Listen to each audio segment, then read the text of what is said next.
guys, Chris Field here, and it's time to go on another afternoon adventure. We have some incredible places to go together this week to learn some really interesting things. Parents, if you're watching this week, our sponsor is Paradigm, a company that works with families to help them live and give with more intentionality. Okay, guys, let's go on another adventure. Hello everybody, welcome to Royalty Pecan Farm. My name's Andy, I'm the orchard manager, and I'm so happy that you've come on this tour so that I can show you what we do all year long to produce these pecans. Now you might think we only show up in the fall to harvest them. No, there is something going on here every month of the year, and I'm going to show you some things, and then I'll tell you about the things that we can't show you, just to give you an idea of what it takes to be a commercial pecan operation. But first, let me ask you a question. Those of you that live in Texas, you're going to know the answer to this. And those of you that don't live in Texas, you're also going to probably know the answer to this. Throughout our country, all the states have selected a tree to represent their states, called the state tree. Do you know what the state tree of Texas is? That's right, it's the pecan tree. Do you know why they chose the pecan to be our state tree? I have a pretty good idea.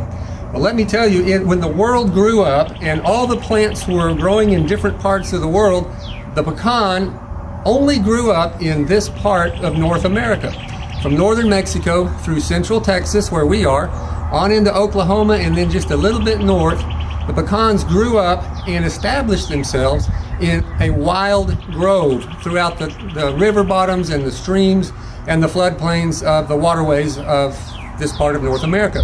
Now that doesn't mean they won't grow in other parts of the world. They will. You just have to take a seed and go plant it over there, or move a tree over there, and they'll grow just fine. But wild pecans are only found in this part of North America. As a matter of fact, when the European explorers came here back in the 1500s, that's over 500 years ago, they came through Texas and they found these pecan trees with a very unusual nut, and they didn't recognize it. So they asked the Native Americans, what is this thing? They told them the name of this tree. Can you guess what that is? Pecan, that's right. It's the Algonquin Native American language, pecan. It's spelled a little bit differently, but we kept that name and we still use it today, the same name that the Native Americans called them. In fact, the word means nut requiring a stone to crack. That's what pecan means, nut requiring a stone to crack. So what does that tell you? It's a pretty hard shell. So what we did when our industry began to grow pecans commercially, plant breeders started to select certain varieties that had a thinner shell. You may have heard the term paper shell. That's not a variety. That just is a term that's used to describe the kind of pecans that you can grow, that I can grow, that we all can buy and eat. They are called paper shell for a very important reason. Here they are. You can take two in your hand and just crack them just like that. Look at that. See how easy that is? That's a paper shell pecan. And very tasty too. Let me show you a native pecan. Look how tiny that thing is. This is the smallest pecan I have ever seen. This is the largest pecan I've ever seen. This is a variety that was developed for size. This is a wild pecan.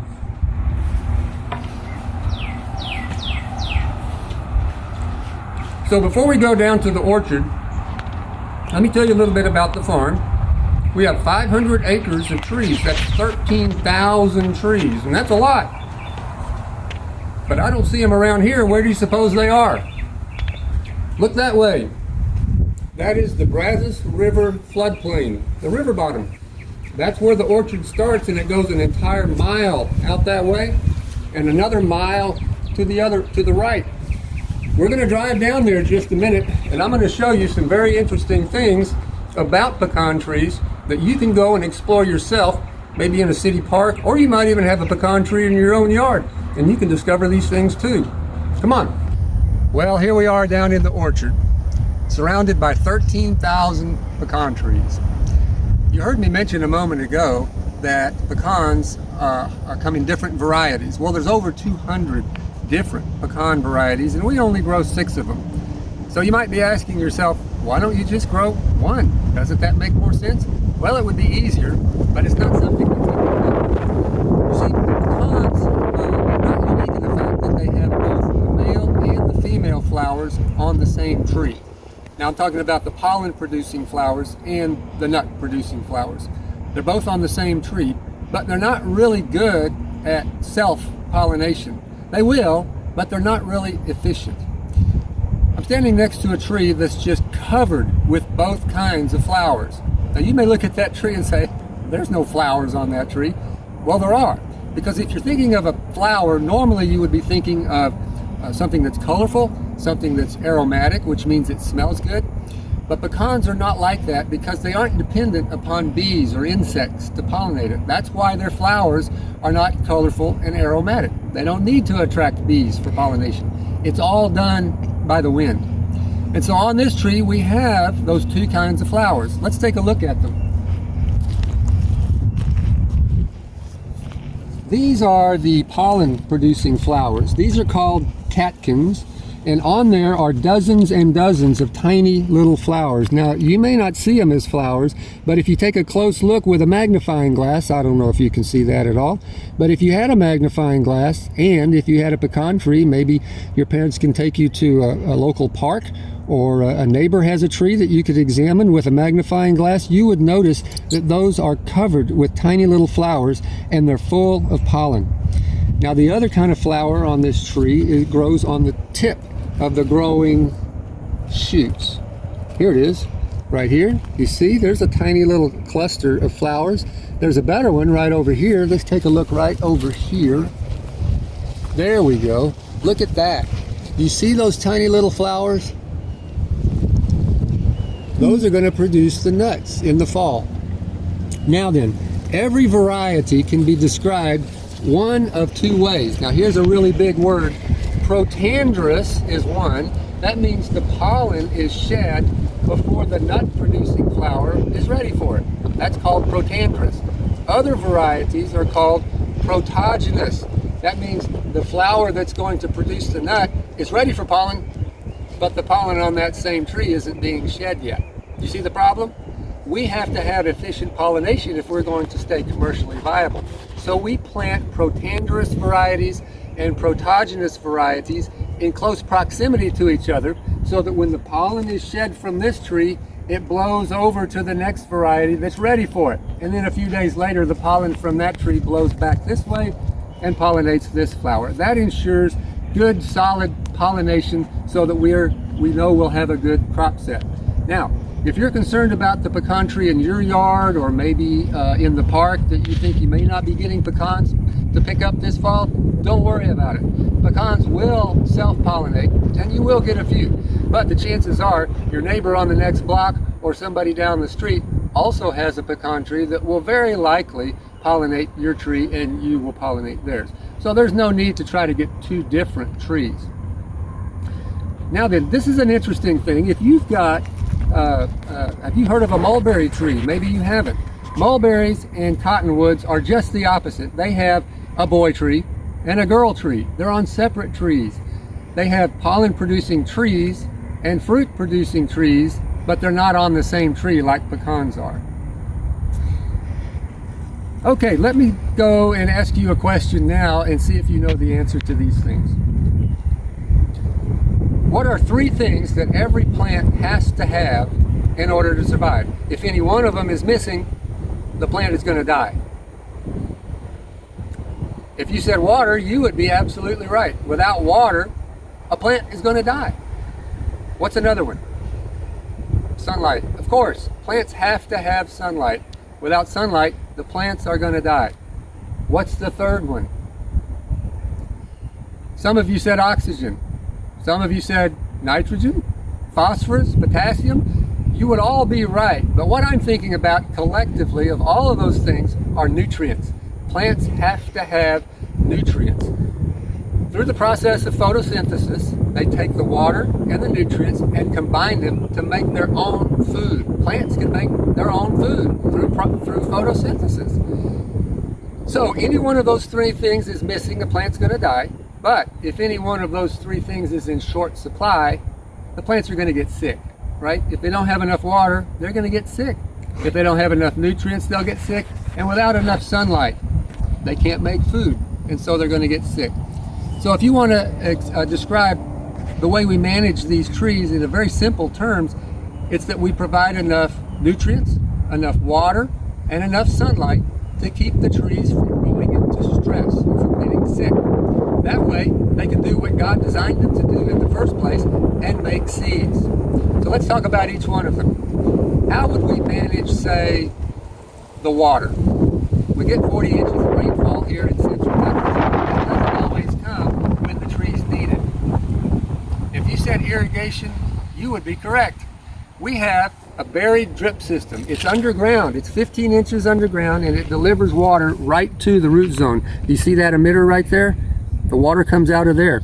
Further down the pipe, there's another emitter. This is how we deliver water to the trees. It's a very efficient way to get water to the root zone without overwatering it. Have you heard of the term sustainable agriculture? Well, if you haven't, you will, and you may be studying it in school right now. This farm practices sustainable agriculture in order to allow limited resources like water to be here forever. We'll never use them up. The drip irrigation system fits that sustainable agriculture production model perfectly. And in everything we do here, we strive for sustainability. All right, so we've talked about water. What about the nutrients? This is very fertile soil. When the river laid down this ground for centuries and centuries, there's a lot of fertility in the soil, but the trees are going to take certain elements more than others, nitrogen being an example. So how would we manage the nutrient component? Right, we're going to fertilize. We can add fertilizer in two ways. The first is through the foliage. We foliar feed our trees with zinc and other micronutrients every 2 weeks all the way through to July. It's the most efficient way to get those micronutrients into the tree quickly. It goes right into the leaves, and the photosynthetic process metabolizes them into food, just like that. The other thing that we can do is we can mix fertilizer with our irrigation water and feed the trees through this pipe. It's called fertigation. Get it? Fertilizer, irrigation, fertigation. And that's the other thing that we can do to fit that sustainable agriculture production model. We don't use nearly as much fertilizer if we fertigate than if we broadcast it on the ground and allowed the weeds and the grass to take some of it. We use far less fertilizer in that regard. Sustainable agriculture. So we manage the nutrients, we manage the water. How do we manage the sunlight? We reach up and turn the sun up, right? Of course not. We can't do that. So what we do is we control the amount of sunlight that each tree gets. Now these trees are 40 years old. They can easily live 200 years and beyond. And if we allow these trees to get as big as they want to, their limbs begin to grow together and they shade each other out and they compete for the available sunlight. And without sunlight, the photosynthetic process slows down, and it doesn't matter how much water and nutrients they have. They start to get hungry. They starve. And so what we do is we keep the canopy size small. We've got an enormous machine with a 20-foot long boom on it. It's got 8 circular saw blades that are 3 feet in diameter, and the operator can drive down these rows, cutting those limbs off and creating a very open middle. Take a look down this way. We hedged, that's what we call it, hedging. We hedged in this direction 2 years ago. Look at the regrowth. Look at all the leaves. All that is fruiting wood. Those little twigs are going to produce clusters of pecans this year. Take a look down this way. We hedged this about 2 months ago when the trees were asleep. They were completely dormant. That's what dormant means. They're asleep. We hedged these trees. See how open that is?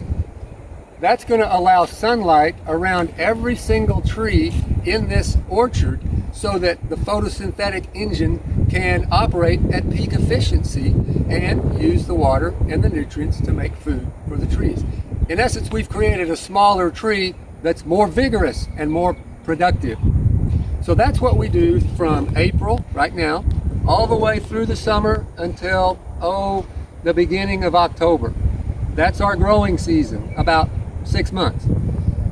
Then harvest begins, and harvest lasts all the way through winter. As the trees go dormant, the green shuck that the nuts are growing in, those of you that don't live in Texas or aren't familiar with pecans probably haven't seen a pecan when it's growing, but that flower that I showed you a moment ago creates a green shuck, and inside the seed begins to develop and begins to mature. And when the tree realizes that that seed is ready, that shuck splits along 4 sutures and pops open to reveal the nut that I showed you a moment ago. Then harvest can begin. So let's head back up to the plant. We'll take a look at some of the equipment that we use for harvest, and then we'll talk about how we sell all these pecans. So we've gone through the 6-month growing season, and it's time for harvest. What do? Well, the first thing we need to do is get the pecans out of the tree and onto the ground. That's what this big machine does right here. Take a look. You can see these jaws in the front are designed to clamp right onto the trunk, and they'll grab it, about waist high. Right here at the shaker head, there's a pulley that's driven by a hydraulic motor. Mounted onto half of that pulley is a big brass weight. As it spins around, it shakes and shakes and shakes, and anything up in that tree that's loose comes falling down. Imagine your washing machine out of balance, and it shakes and shakes. That's pretty close to what this machine does. The next thing we do, I can't show it to you because that equipment has all been put away, but imagine the pecans and the sticks and the shucks are all on the ground. We have machines that sweep all of that up into a long row. And then a third machine comes and picks that up, blows the leaves out, and keeps all of what we call the orchard trash. That's the sticks, the shucks, the dirt clods mixed in with the pecans. They go into big trailers like this, and this is what we bring to the processing plant to prepare it for sale. Let's step inside the building and take a look at that.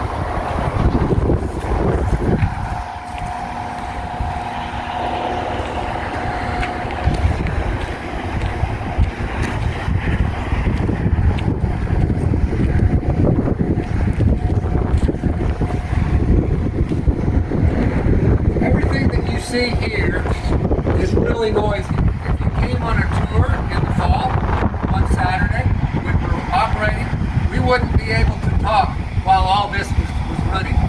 But basically all it does is separate that orchard trash from the saleable pecans in order to get them ready for sale. Now we have a net over the door here, so we're not going to be able to go inside at this point because we're trying to keep the birds out of the plant. We need this place to be as sanitary as possible all year long because after all, we are handling a food product. So after the pecans have been separated from all of that orchard trash that I mentioned, they go into a dryer. Now that dryer is designed to take the kernel moisture, the part we eat, down to 4%. If we tried to bag it at a higher water content, it would mold in the bag and go bad, and we wouldn't be able to sell it, and you wouldn't be able to eat it. So just ambient air, not heat, just air, room temperature air, blowing across those shells extracts the water from the kernel right through the shell and dries it down to 4%. So once it's at 4%, it goes into the second half of the plant, and that's where they're graded according to quality. Some kernels are really plump and full and heavy. Some are lighter. They're not as heavy. They're perfectly good to eat, but they're just not as high a quality. A vacuum chamber is what separates the quality out. That vacuum chamber can sense the weight of the pecans. It lifts the lower quality ones away. The higher quality ones fall through that vacuum and are further separated into a large, medium, and small. Now we take those pecans and we have 2 packages for those, a 50-pound sack or a 2,000-pound, we call it a super sack. Depending upon the direction that we're going to go with those pecans, who we're going to sell it to, dictates how we package them. Our retail store and smaller buyers buy pallets of the 50-pound bags. The great big shelling plants, people that actually remove the shell from the pecans, buy the super sacks in truckload quantities. Now, most of our pecans are sold in the United States. However, we have the option to sell our pecans overseas. Remember what I told you, they don't grow wild in other parts of the world. And people in other parts of the world are beginning to learn how nutritious pecans are for them. Okay, so I've walked you through the whole process. It takes a year to do it, right? It starts at bud break. We have a 6-month growing season. We have about a 2-month harvest season in the winter. Then we have about a 6-week to 2-month hedging season. And then we're back to bud break all over again. All that to grow these wonderful tasting golden kernels. Can I have some more of those?